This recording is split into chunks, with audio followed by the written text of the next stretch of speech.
Hello everyone, welcome back to YouTube channel zip of study. So आज मैं आपके लिए लेके आई हूँ साइंस के कुछ इंपॉर्टेंट प्रीवियस ईयर टॉपिक्स कह लो चाहे क्वेश्चंस कह लो। So let's start with the first topic that is balancing.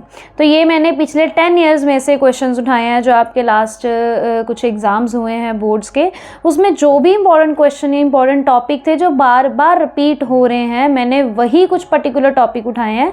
सो आपको इससे रिलेटेड टॉपिक्स भी अगर आपको टाइम लगे तो आपको ज़रूर पढ़ने हैं, बट ये है कि अगर आपको ऑन द स्पॉट प्रिपरेशन करनी है तो ये topics are the best topics. सबसे पहले है बैलेंसिंग। तो बैलेंसिंग का क्वेश्चन कभी भी सीधा नहीं आएगा आपको कि right the balance chemical equation.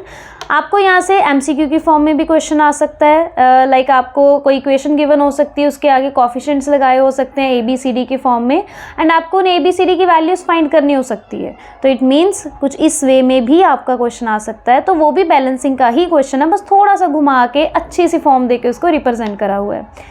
उसके बाद आता है ऑक्सीडाइजिंग एंड रिड्यूसिंग एजेंट। तो ये तो बहुत ही ज़्यादा इंपॉर्टेंट टॉपिक है, ऑक्सीडाइजिंग रिड्यूसिंग एजेंट।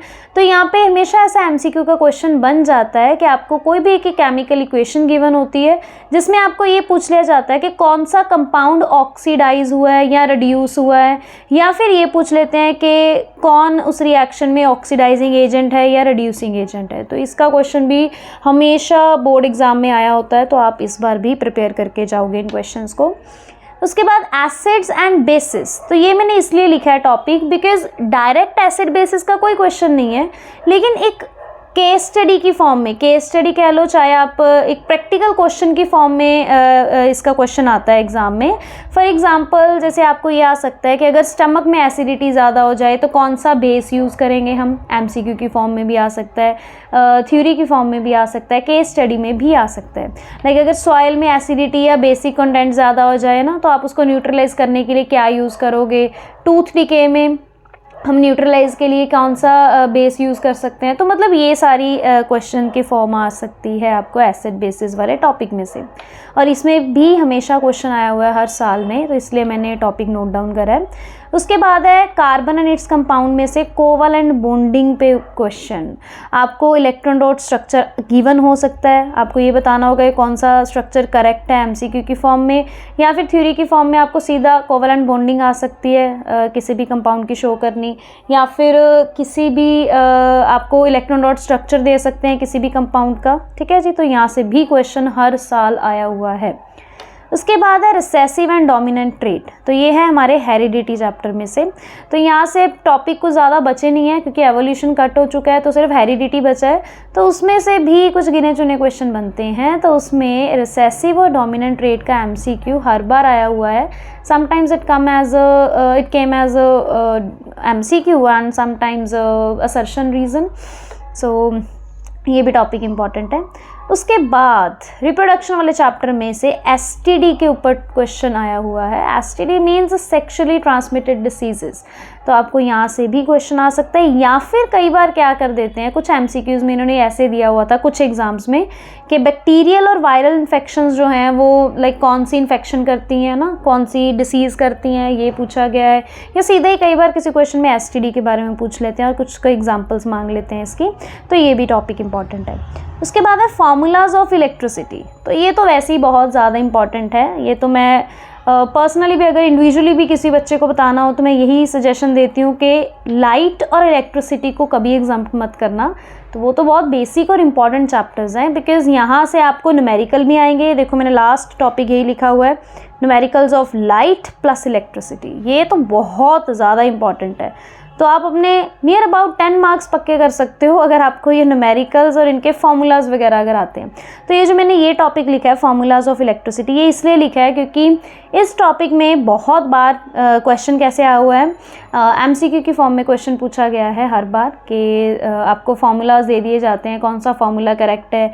या कई बार वो क्या करते हैं ऐसा यूनिट के बारे में पूछ लेते हैं ना कि एक यूनिट 4 ऑप्शंस दे देते हैं और पूछ लेते हैं कि आप पोटेंशियल डिफरेंस के और कौन से यूनिट लिख सकते सकते हो, या फिर आप रेजिस्टेंस के और कौन से यूनिट लिख सकते हो। तो मतलब फार्मूलाज के वेरिएशन की वजह से लाइक बहुत सारे फार्मूलाज एग्जिस्ट करते हैं, जैसे V इक्वल्स टू IR भी होता है ना, V इक्वल्स टू W/Q भी होता है। तो इनकी फॉर्म में बहुत सारे यूनिट्स ऐसे यूनिट बन जाते हैं, तो वो कई बार क्वेश्चन आ जाता है, कई बार सीधा फार्मूलाज के ऊपर ही क्वेश्चन आ जाता है। तो ये बहुत इंपॉर्टेंट है। उसके बाद आते हैं केमिकल रिएक्शंस। ये मैंने ओवरऑल लिखा है क्योंकि समटाइम्स केमिकल रिएक्शंस लाइक जैसे पहला चैप्टर केमिकल रिएक्शन वाला ही है, दूसरा चैप्टर एसिड बेसिस का जिसमें रिएक्शंस आती हैं, एंड थर्ड चैप्टर है मेटल नॉन मेटल का, उसमें भी रिएक्शंस आती हैं।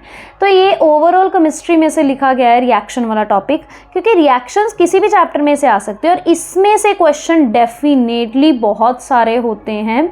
तो आपको कंपाउंड, उनके फॉर्मूलाज, उनकी वैलेंसीज, ये सारी चीज़ें बिल्कुल अप टू डेट रखनी होगी अपनी, तभी आप कोई भी फॉर्मूला, कोई भी रिएक्शन कर सकते हो, बना सकते हो रिएक्शन। लाइक अगर आपको रिएक्टेंट्स दे दिए जाए तो आप प्रोडक्ट्स लिख सकते हो। तो कई बार यहाँ से क्वेश्चन पता है मैक्सिममली कैसे फॉर्म में आता है, यहाँ से क्वेश्चन आता है। लाइक अगर मैं आपको एग्जांपल दूँ कि एक X कंपाउंड है जिसको मैंने वाटर के साथ रिएक्ट करा और मेरे पास एक Y कंपाउंड फॉर्म हो गया, तो name the X and Y compound. तो ऐसे क्वेश्चंस आते हैं। तो इट मीन्स X Y की स्टोरी बना के एक थोड़ा सा पैराग्राफ फॉर्म करके क्वेश्चंस पूछे जाते हैं, तो आपको उस बेसिस पे अपनी रिएक्शंस प्रिपेयर करनी है। तो ये बहुत ज़्यादा इंपॉर्टेंट है, जितना इंपॉर्टेंट न्यूमेरिकल्स है ना उतनी इंपॉर्टेंट ये केमिकल रिएक्शंस हैं। उसके बाद आता है एनी डायग्राम लेबलिंग। ये मैंने इसलिए लिखा है बिकॉज अब जो CBSE है उसने अपना थोड़ा सा पैटर्न चेंज करा है, वो डायरेक्ट डायग्राम्स बोर्ड में नहीं डालते, बहुत कम डालते हैं। तो अभी क्या सीन हो चुका है, अभी हो चुका है कि डायग्राम दे देते हैं वो खुद बना के, उसकी लेबलिंग आपको बोल देते हैं और फिर उसके बाद कह देते हैं कि इस लेबलिंग के जो ABCD पार्ट्स हैं उनको एक्सप्लेन करके बताओ, उनके फंक्शंस बताओ, है ना। तो राइट अ शॉर्ट नोट, ये कुछ भी फॉर्म में आ सकता है। तो इट मीन्स डायग्राम भी सारे पढ़ने बहुत इंपॉर्टेंट है। वैसे डायग्राम ज़्यादातर है भी हमारी बायोलॉजी में ही है। लाइक बायोलॉजी में लाइफ प्रोसेस चैप्टर है जिसमें बहुत सारे डायग्राम्स आते हैं। कंट्रोल कोऑर्डिनेशन में है ब्रेन वाला डायग्राम मेनली। तो उसके बाद रिप्रोडक्शन चैप्टर में है हमारे पास डायग्राम्स मेल फीमेल का, फ्लावर का, जर्मिनेशन का, ठीक है जी। तो असेक्सुअल रिप्रोडक्शन में भी बहुत सारी जो एग्जांपल्स हैं उन सबके डायग्राम्स गिवन है आपको NCERT में, तो वो भी आपने करने हैं। उसके बाद आता है ओजोन लेयर। तो ये अवर एनवायरनमेंट का चैप्टर में से क्वेश्चन है। वैसे तो वो चैप्टर बहुत ही बेसिक है, बट उसमें अगर कुछ इंपॉर्टेंट है तो ozone layer, global warming, green house effect, बस ये 2-4 टॉपिक्स इंपॉर्टेंट है और आपको इसी में से अच्छे से रीड आउट करना है, ताकि एक क्वेश्चन तो उसमें ज़रूर आएगा अवर एनवायरनमेंट में से। 5 मार्क्स का पेपर बनता है उसमें, तो वो जिस मर्जी फॉर्म में डाल सकते हैं आपको 5 मार्क्स का पेपर। उसके बाद है मेल फीमेल रिप्रोडक्टिव सिस्टम, मतलब ये तो हो गया सेक्शुअल रिप्रोडक्शन। इसी के साथ हमेशा हर साल ऑप्शन में डालते हैं ये असेक्सुअल रिप्रोडक्शन। तो आपको सेक्सुअल और असेक्सुअल दोनों अच्छे से करके जाने हैं, ताकि आपको कॉन्सेप्ट बिल्कुल क्लियर रहे, क्योंकि मेल फीमेल भी कई बार डायरेक्ट नहीं आता ना, बिल्कुल सीधा नहीं आएगा आपको, कई बार घुमा फिरा के डाल सकते हैं, कई बार कुछ पार्ट्स के फंक्शनिंग पूछ सकते हैं, उनका कुछ भी बोल सकते हैं आपको। उसके बाद असेक्सुअल में भी यू डोंट नो कि आपको कौन सा असेक्सुअल मोड, कौन सी एग्जाम्पल पूछी जाएगी उसकी। आपको असेक्सुअल वाला जो क्वेश्चन है वो इस फॉर्म में भी आ सकता है कि आपको सीधा बोल देगा ना कि एक्सप्लेन स्पोर फॉर्मेशन, बडिंग या वेजिटेटिव प्रोपेगेशन एक्सप्लेन करो विद एग्जांपल।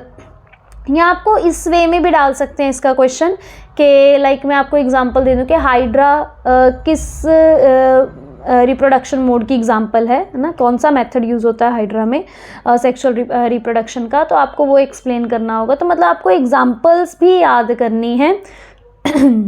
उसके बाद है numericals of light and electricity. These are the most important.